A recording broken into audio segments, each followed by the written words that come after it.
Good morning student. आज हमारी science की क्लास का डे 13 है। डे 13 हम पढ़ रहे थे लेसन नंबर 5। इसका क्या नाम है? दैनिक जीवन में रसायन। दैनिक जीवन में रसायन, ये अपन चैप्टर पढ़ रहे थे। इसको इंग्लिश में अपन बोलेंगे तो क्या बोलेंगे? Chemistry. Chemistry in everyday life. Everyday life, ठीक है। अब पिछली क्लास में हम पढ़ चुके थे, जो लवण पढ़ चुके थे, ठीक है, सॉरी अम्ल पढ़ चुके थे, क्षार पढ़ चुके थे। अब क्षार के हम उदाहरण पढ़ेंगे। क्या पढ़ेंगे? क्षार के उदाहरण। क्षार के उदाहरण, ये इससे पहले पहले कल तक हो चुका था। क्षार के उदाहरण देखिए मुख्यतः कौन कौन से हैं। जैसे हम बात कर ले सोडियम हाइड्रोक्साइड। सोडियम हाइड्रोक्साइड, जैसे मान लो अपने पास है सोडियम हाइड्रोक्साइड, इसको अपन क्या बोलते हैं? सोडियम। सोडियम का मतलब Na और हाइड्रोक्साइड का मतलब OH, तो सोडियम हाइड्रोक्साइड को क्या बोलते हैं? NaOH। इसके अलावा potassium hydroxide. Potassium hydroxide, potassium hydroxide, ठीक है, इसको क्या बोलते हैं अपन? KOH, ठीक है, पोटेशियम हाइड्रोक्साइड। फिर उसके बाद aluminium hydroxide.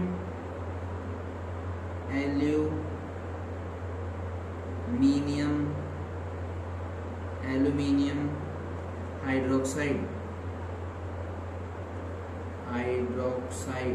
Aluminium hydroxide. Aluminium hydroxide को क्या बोलते हैं अपन? AlOH3।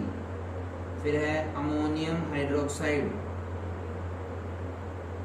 अमोनियम हाइड्रोक्साइड, हाँ, तो हम क्या पढ़ रहे थे?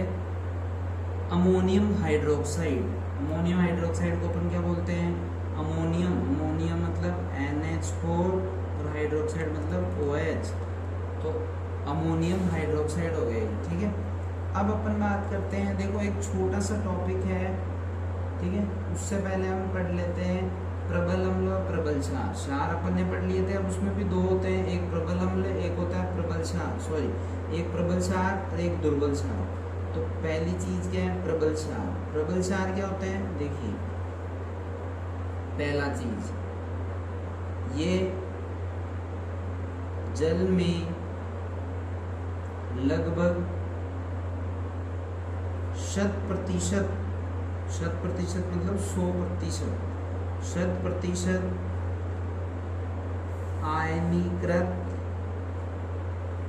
होते हैं। 100% आयनीकृत होते हैं, ठीक है। दूसरी चीज, इनके विलयनों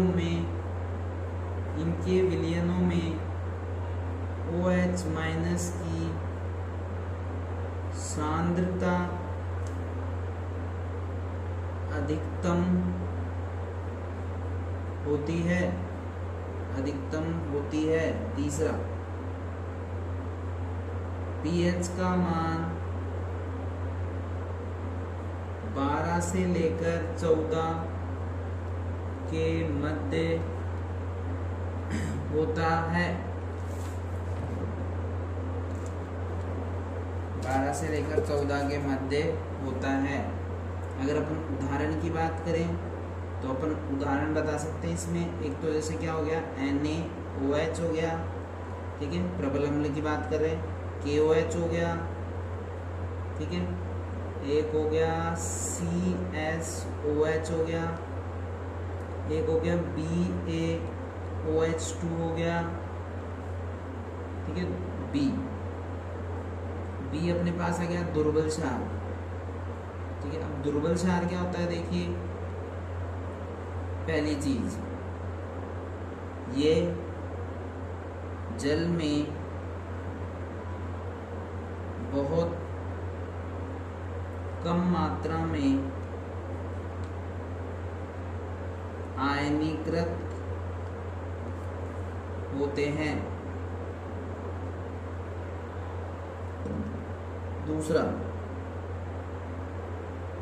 OH माइनस की सांद्रता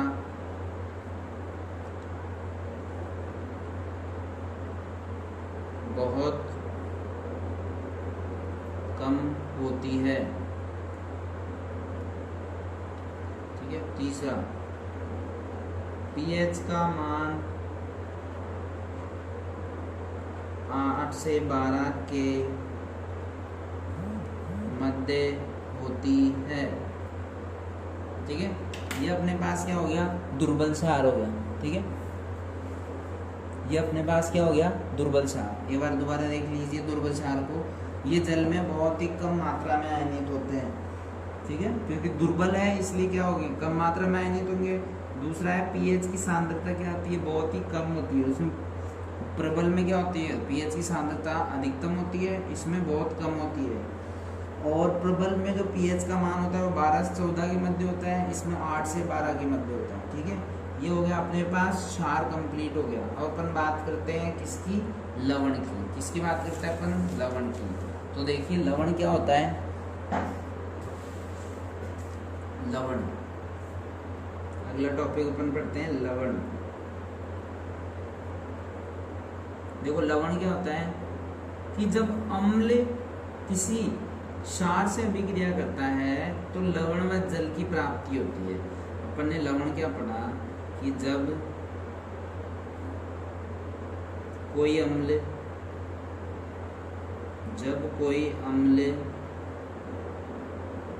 किसी क्षार के साथ क्रिया करता है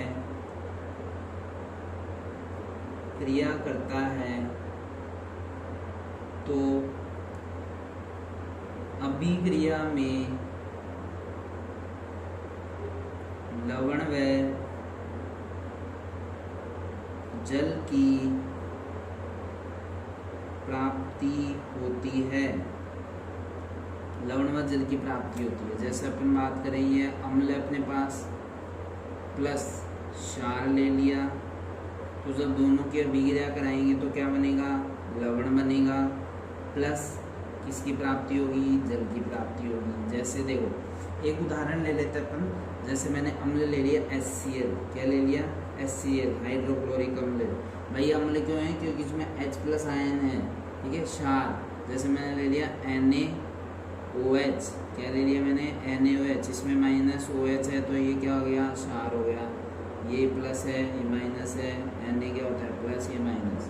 दोनों के अपन ने आपस में अभिक्रिया कराई तो NaCl से अभिक्रिया करेगा तो क्या बनेगा, NaCl मतलब लवण, प्लस ये OH है, ये H है, तो क्या दोनों क्या बन जाएगा, H2O। तो किसका निर्माण हुआ, देखो ये क्या है, लवण है, क्या ये लवण, और ये क्या बन गया, जल।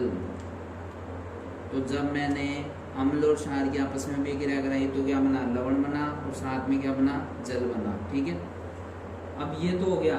अब जब हम क्या करते हैं, जब हम अम्ल की अभिक्रिया क्षार से कराते हैं तो लवण बनता है प्लस जल बनता है। इस अभिक्रिया को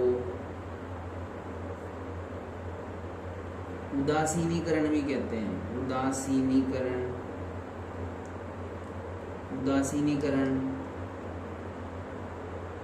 अभिक्रिया भी कहते हैं।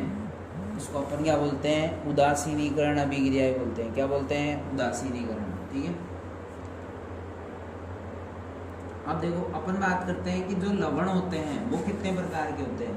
जो लवण होते हैं वो भी मुख्यतः क्या होते हैं, 2 प्रकार के ही होते हैं, ठीक है भाई। प्रबल अम्ल से, दुर्बल अम्ल से ये बनने वाले।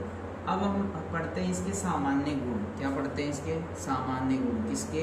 लवण के सामान्य गुण। किसके सामान्य गुण पढ़ रहे हैं अपन? लवण के। इसमें पहली चीज देखिए, लवणों के उच्च गलनांक और क्वथनांक होते हैं। गलनांक अपन जानते हैं, जिस तापमान पर कोई वस्तु गलित अवस्था में आ जाती है उसे गलनांक कहते हैं, और क्वथनांक किस पे होती है? जिस पे वो जम जाती है। तो जो लवण होते हैं वो उच्च क्या होते हैं? उच्च गलनांक व क्वथनांक होते हैं। ये उच्च गलनांक व क्वथनांक होते हैं। ठीक है। दूसरी चीज क्या है कि साधारणतः क्रिस्टल के रूप में पाए जाते हैं। साधारणतः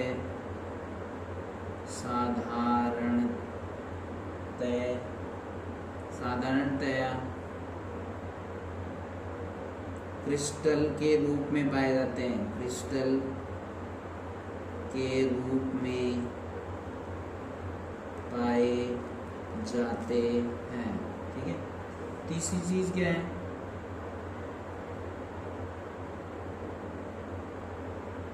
एक टॉपिक आता है इसके अंदर, क्रिस्टलीय जल। तो क्या होता है देखो, लवण के इकाई सूत्र को लिखने में जल के अणुओं की निश्चित संख्या जुड़ी रहती है। निश्चित संख्या जुड़ी रहती है, उसे क्या बोलते हैं? क्रिस्टलीय जल। क्रिस्टलीय जल उसे अपन क्या बोलते हैं? क्रिस्टलीय जल कहते हैं। ठीक है। जैसे अपन ने उदाहरण लिया, जैसे अपन ने लिख दिया उदाहरण, जैसे अपन ने उदाहरण लिया, जैसे मैंने लिख दिया Na2CO3 .10H2O में 10 अणु क्रिस्टलीय जल के हैं। ठीक है। अब ये देखो, आज अपन ने क्या क्या पढ़ा। ये लवण यहाँ पे खत्म हो गए। लवण के जैसे मान लो अपन 1-2 उदाहरण पढ़े तो क्या पढ़ सकते हैं? जैसे अपन ने जिप्सम पढ़ लिया। जैसे लवण के अभी तो इसी के उदाहरण दे रहे हैं क्रिस्टलीय जल के। जैसे मान लो एक दे दिया CaSO4.2H2O। ये क्या हो गया? ये क्या कहलाता है? जिप्सम होता है। ठीक है। उसके अलावा जैसे हो गया K2SO4.Al2 SO4.3.24H2O। ये किसका होता है? फिट करेगा ये सूत्र होता है। ये नोट के रूप में अपन लिख सकते हैं। दो हैं अपने पास, एक जिप्सम और एक क्या होता है? फिट करी। ठीक है। तो अपन अगर स्टार्टिंग से देखना चाहें तो एक बार देख लें कि भाई आज क्या क्या पढ़ा। क्षार के उदाहरण पढ़ लिए अपन ने। प्रबल क्षार क्या होता है? कि प्रबल क्षार क्या होता है? जो जल में लगभग 100% आयनित हो जाते हैं। इनके जो पीएच की सांद्रता होती है वो अधिकतम होती है। इसके पीएच का मान कितना होता है? 12 से 14 के मध्य होता है। दुर्बल क्षार की बात करें तो ये जल में कम मात्रा में आयनित होते हैं। OH की सांद्रता बहुत कम होती है। पीएच का मान 8 से 12 के मध्य होता है इसमें। लवण की बात करें तो जब अम्ल व क्षार, मतलब हमने अम्ल पढ़ा, क्षार पढ़ा, दोनों को मिला दो तो क्या बन जाएगा? लवण। तो जब अम्ल किसी क्षार के साथ क्रिया करता है तो अभिक्रिया में लवण व जल की प्राप्ति होती है। तो अम्ल प्लस क्षार क्या बन जाता है? लवण बन जाता है। साथ में उसके क्या बन जाता है? जल बन जाता है। ठीक है। इसके सामान्य गुण हो गए। अगर क्रिस्टलीय जल की बात करें तो क्रिस्टलीय जल क्या होता है? कोई सा भी जो अणु है उसके साथ जितने जल के अणु मिले हैं वो उसका क्रिस्टलीय जल कहलाता है। जैसे हमने उदाहरण दे दिया Na2CO3.10H2O, तो इसमें देखो जल का है ये रहा H2O, तो जल के साथ कितने अणु हैं, जल के 10 में 10 अणु के क्या हो जाते हैं, क्रिस्टलीय जल के हैं। ठीक है, अब ये 2 सूत्र अपन ने पढ़ लिए, जैसे जिप्सम का पढ़ लिया है, फिटकरी का पढ़ लिया है, बस ये याद होने चाहिए अच्छे तरीके से। ठीक है, ये थी आज की क्लास। बाकी हम कल पढ़ेंगे, पहले तो वो पढ़ेंगे हम तनु अम्ल किसे होते हैं, सांद्र अम्ल किसे होते हैं, ये पढ़ेंगे। फिर उसके बाद हम पढ़ेंगे अम्ल क्षार की आर्यनीय संकल्पना, मतलब अलग अलग वैज्ञानिकों ने अम्ल क्षार की क्या क्या अलग अलग परिभाषाएं दी है उसके बारे में। ठीक है, ये थी आज की क्लास। Thank you.